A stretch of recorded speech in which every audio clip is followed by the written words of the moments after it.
Sir ഞാനത് പറഞ്ഞ് ഏൽപ്പിച്ചിരുന്നതാണ്. എന്തോ ഒരു കമ്മ്യൂണിക്കേഷൻ പ്രോബ്ലം സംഭവിച്ചിട്ടുണ്ട്.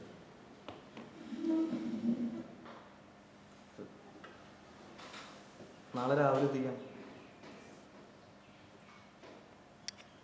ശരി sir, thank you. Okay sir. ആരാ? സർവീസ് സെൻ്ററിൽ നിന്നാണോ? ആ മാനേജറെ കൊണ്ട് ഞാൻ തോറ്റു. സമയത്തിന് വണ്ടിയും കൊടുക്കില്ല. ആ കസ്റ്റമേഴ്സിൻ്റെ അടുത്ത് എങ്ങനെ പെരുമാറേണ്ടതെന്ന് അറിയില്ല.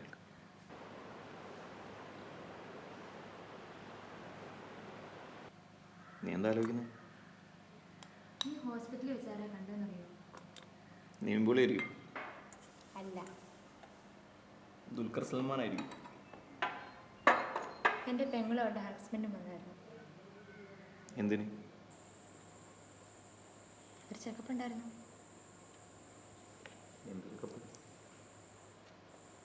അവൾ പ്രഗ്നൻ്റാണ്.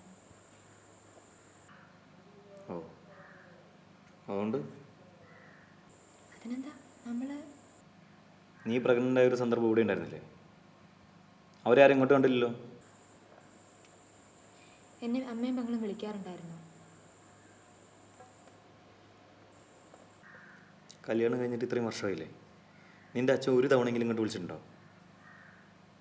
ഞാൻ പ്രഗ്നൻ്റ് ആയിരിക്കുന്ന സമയത്ത് അവരെന്നെ കാണാൻ വരാറുണ്ടായിരുന്നു. ഞാൻ മനുവിനോട് പറയേണ്ടതാണ്. അതെന്താ നീ പറയാൻ? അതല്ലേ ഇപ്പം പറഞ്ഞേ. അത് ഇത്രയും കാലമായിട്ട് പറയാൻ ഞാൻ ആവശ്യം. ശരിയാ, ഞാനന്ന് പറയേണ്ടതായിരുന്നു. പക്ഷേ എനിക്കിതൊരു ഓപ്ഷനായിട്ടോ തോന്നുന്നു. ഇനി എന്തൊക്കെ കാര്യങ്ങളുണ്ട് പറയാനായിട്ട്? മനു, നീ ഇപ്പം തന്നെ അപ്സെറ്റാണ്. എന്നോട് ക്ഷമിക്ക്. സോറി മനു. നിനക്കിഷ്ടമുള്ളത് ചെയ്യാം, എന്നോട് ചോദിക്കണ്ട.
നീ എന്ത് ഈ സമയത്ത്?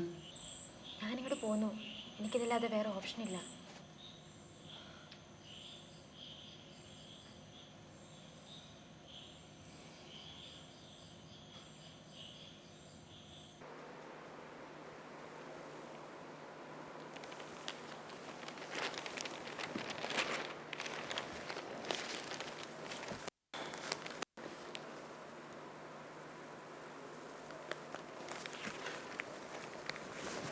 ഞാനാക്കി തരാം.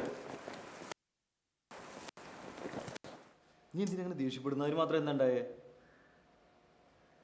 മനു, എനിക്കിപ്പോൾ നിന്നോടൊന്നും സംസാരിക്കാൻ താല്പര്യമില്ല. ഞാൻ ഡ്യൂട്ടിക്ക് പോവാണ്. പിന്നെ കുറച്ച് നാളായല്ലോ ഇരുന്ന് സംസാരിച്ചിട്ട്. ഇനി ഞാൻ എന്തെങ്കിലും പറയാൻ വന്നാൽ തന്നെ നീ അത് വേറെ എന്തെങ്കിലും മീനിങ് ഇടും. നിനക്ക് സംസാരിക്കാൻ താല്പര്യമില്ലെങ്കിൽ വേണ്ട. പക്ഷെ എനിക്കിതിപ്പോൾ ഡിസ്കസ് ചെയ്യണ്ട. അതൊന്നും നിനക്ക് ഡിസ്കസ് ചെയ്താൽ എനിക്കിത് മുന്നോട്ട് കൊണ്ടുപോകണ്ട. ഓ,